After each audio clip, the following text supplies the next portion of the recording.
The Guardians, Path of Ascension, by Bruce R.F. Chapter 7, The Passage of Time. A warm summer sea breeze soothes their skin from the smoldering sun overhead. With no clouds to shield them, they are at the mercy of the elements. But that's just fine for Leon. He can do this all day, dancing with forceful exchanges between him and his student Almir. The sand that whips with each soaring kick sticks to their sweaty bodies, uncomfortably so. But the wind that blows certainly makes up for the unpleasantness of the beach. "Geez, I can't believe it's been a year already," Almir comments, while ducking a roundhouse kick from Leon. "Yep, a whole year of training, and yet all you seem to know how to do is dodge. Get inside my guard for once, land a hit, throw a punch. Come on, be different, make this a challenge," Leon scolds boldly, egging Almir on, and setting him up for a new technique. "But you taught me to be a defensive fighter, O wise one," Almir smarts off, then takes a step back, rooting his feet into the soft sand. "Ugh," he exclaims, while making a sour face at the grains seeping into his water shoes. "Remind me why you insist on training at the beach again?" he complains, unaware both of his friend's intent and his feet, which have also sunken into the softness. "It's growing on me," Leon shrugs. "I've been practicing out here at night," he answers, then shifts his eyes left and right, checking the passers-by, before doing a skipping hop backward. In the moment as he lands, he thrusts his hands downward. Suddenly, before Almir can respond, the sand beneath him sinks, opening into a hole, which swallows him up to his knees before closing.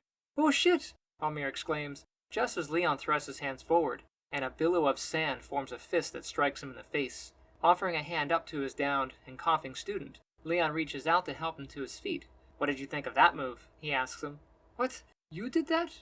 Almir looks at him, dumbfounded. Leon shakes his head, with a disappointed sigh. "You still haven't grasped the use of Aether." His student shrugs defensively. "Sure, I know a little bit, but—" "See? You don't practice enough." "Whoa!" Leon topples forward, feeling his leg give way. He turns as he falls, finding himself seemingly knee-deep in sand. Turning about, he reaches back to support himself, only to land shoulder-deep. "Pull me up!" Leon panics, and Almir scrambles to drag him to solid ground. "Are you all right, Lee?" he asks, placing his friend on the boardwalk. "It felt like I was made of sand a second ago," he states, trying to grasp the moment. Leon sits up, creeping to the end of the wooden platform, reaching ever so slowly over the edge. As he places his hand on the sandy ground, he presses in, only to be astonished as it seems to be devoured by the earth. Quickly he pulls back, looking over himself, before trying again with only a finger, which disappears, much like his hand did a moment ago. "That's cool," Almir lets out. "So that's what you've been practicing?" he asks. Leon rests there, flabbergasted by the experience. "I guess so." Beep sounds the first of her 3 watches, just as Simon steps out onto the patio of their apartment to catch her staring off into the evening sky. There's a quaint little smile on her face as she gazes northwest, toward the fading sun. "Guess what?" Simon whispers. There's only one possibility, the flow of this moment, and she smiles, while teasing at the strings of time that she plucks, delicately so, like the chords of her hummingbird guitar, which rests in her lap. "What?" she replies playfully to his query, for it's so unlike him to be so subtle. "My suit is done. I want to show it to you," he says, just as her scene ripples, growing unsteady as the event collapses. The light twists, reverting back to the way it was a few moments ago. Beep. "Jasra!" she hears him shouting for her. "That's more like it."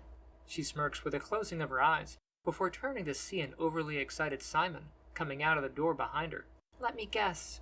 Your new toy is ready," she presents. Simon stops in his tracks, dropping his gaping grin. "Well, yeah, but—" he then realizes. "Stop that!" he exclaims, and she laughs. "I can't help it. I've been watching this very moment play out 10 different ways for the last few minutes," she tells him. "Wait, so are we here now? Or is it then?" he asks with a puzzled look. "Don't worry about it. We're in now, but I could always go back to then if you like," she teases, though she could, if only for a few seconds. "Anyway, this is what I wanted to show you." He pulls her inside. Jasra shrugs. "What is it?" she asks, as if she didn't already know. "I'm gonna put on the suit, and it's gonna be awesome," he says, picking up the top half. She smirks, having seen this before. "Question. It may be silly, but aren't those gonna hurt?" she asks knowingly, while pointing at the copper barbs lining the inside. Simon's smirk drops as he ponders. "Crap. They should auto-align, so hopefully it won't be that bad," he says, reassuringly, though mainly to himself. Slipping his arms into the sleeve, he feels the little devices brushing against the skin. They line more than just the spine of the suit, connecting the meridians in the arms and chest as well. The pants, gloves, and headgear are also outfitted with similar connectors. Once suited up, he takes a deep breath and switches it on.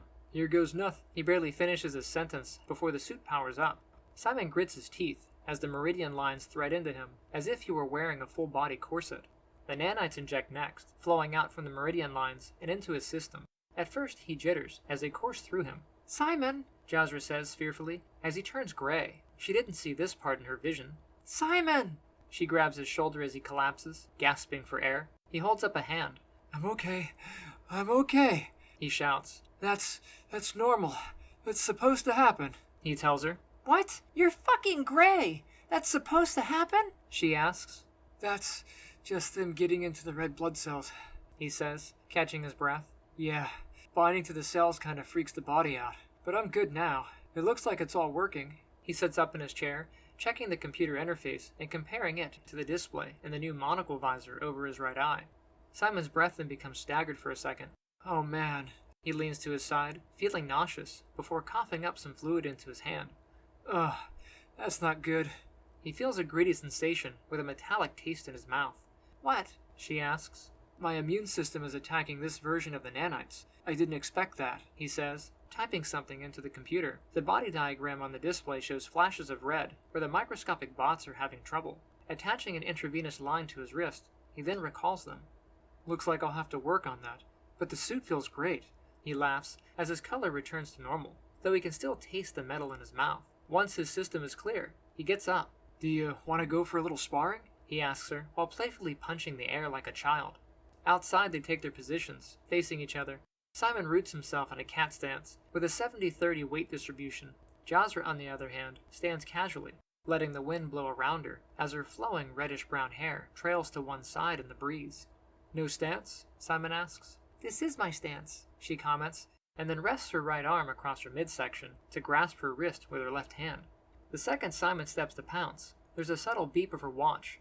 She appears to phase, blurring in his sight, as if for a brief second there were two of her. He throws a sidekick off his right leg, and then, without appearing to move, Jasra is to the outside of his attack. Taking him at the hip, she roots her stance inside his guard, then trips him as she twists. Beep. Where did you learn that? He questions her technique. Sigh, she replies. Simon groans. I knew that wasn't yours, he says, while drawing energy from his surroundings. There's a warming sensation where the meridian lines enter his body as the ether interacts with his devices. He then kips up, throwing a sweep that catches her left heel. Out of her tumble, she swings an arm back and brings herself into a cartwheel to avoid the ground. Beep, beep, beep, she sets all three, seeing the stream of possibilities in her mind's eye. Out of his attack, she sees him using the energy to launch himself, then strafe left, throwing 2 punches before pulling energy into his hand for a third strike. His suit makes him faster than her, and adds a bonus to his strength. Still, there's nothing faster than knowing, and with that to her advantage, she looks a few plays ahead. In the first option, she can dodge the initial attack, but lacks the speed to counter his follow-up strikes. In the second option, she can block, deflecting his forward momentum to knock him off center. If she does that, he won't be thinking about an energy strike. He'll be more worried about staying balanced. While in option 3, she can strafe to the right, where his guard is slightly open, and jump into a round kick to his ribs, but his suit is likely to absorb the attack. The best action is to counter by throwing him on his ass, but she knows her boyfriend doesn't like to lose, and losing this early would likely bruise his pride, especially given his fancy new tech. She takes the hit, initially rolling with the jab to the cheek, and as she comes out, she projects a bubble that sends Simon through a mental loop, forcing him to move slightly forward, then backward through time. He becomes nauseous, not able to cope with the disorientation of time travel. Before he realizes it, she's behind him, kicking him swiftly, playfully in the butt. Simon powers up, circulating more energy through his core. Her strikes, though annoying, only serve to feed him more power. It's weird to absorb energy in this fashion, he notices, because he's expecting a different result from being hit. It takes him a few tactical exchanges before he gets the feel of his equipment. How many moves can you see ahead?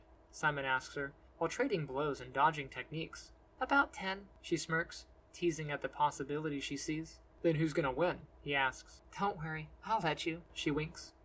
Seldin trained every day, practicing in symbiotic delight. The benefits of the Malnar amplified his energy, making things possible that he once could only dream. Even unshrouded, he saw improvements. His control of the ether increased considerably in only a few short months, and by the end of that first year, Seldin found himself a new person. With the day turning to dusk and the evening air beginning to cool, Seldin withdraws from his fun in the sun to seek cover for the night ahead. As he enters the mouth of the cave, the Malnar retracts its extrusions, unlatching from his back, and spider-crawling to a perch on his shoulder, just as he comes upon the home that he had made for himself. There, he scoops up the little flower, and places it in a quiet corner, where he had fashioned a soil plot, and as he sets it there, it roots down into the dirt, then closes its bud for the night.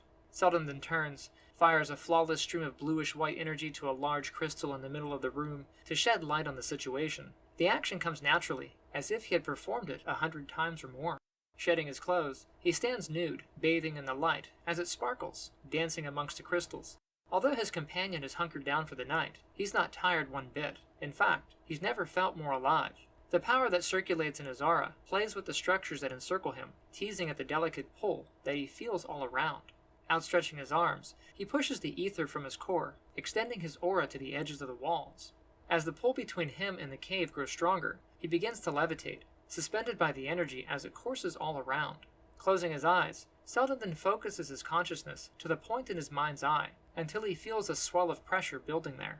From that point, he moves the pulsating presence down into his center, just below his navel. It is there that he can feel the polar fluctuations of the earth pushing back against him.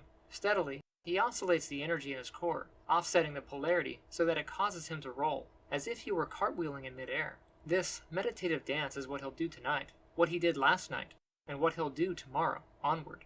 Groar! He hears loudly from behind. The sound breaks his concentration, though not by much. He spins himself about, leaping with a push of energy, like two magnets opposing one another. He then lands softly, just past the edge of the pool. The bellowing roar echoes throughout the cave, growing louder and louder as he approaches. He can feel the presence of the beast, as well as two weaker entities behind it. Coming from around the cave, he spots the bear in its entirety, as it makes a ruckus, sniffing about the place, searching for the smell that is likely him. "Huh, where were you when I was starving?" he comments openly. Hearing him, the animal responds with its own sounds. Through the roar, Seldin can hear something else underneath. "You weren't hibernating, it was summer. No matter. This is my dwelling. You can't stay here. There's a den a few miles south. Just follow the river upstream," he says, and then begins to turn away. It roars at him again, and he snaps back. "Don't take that tone with me," he scowls. The bear then stands, offering a ferocious growl, as the two cubs tuck behind. Seldin takes a step forward, showing no sign of fear, as he charges his body with the ether. The loose stones near him begin to rise, caught in the wake of his aura, which flares with faintly visible shimmers of energy that spark like static, arcing around him. Backing away, the beast lowers itself to him, returning only a faint stare to make eye contact. "I'm the guardian of life," Seldin answers. "You may call me Sci." With a gesture, the bear bobs its head, only slightly, as if to nod before turning away.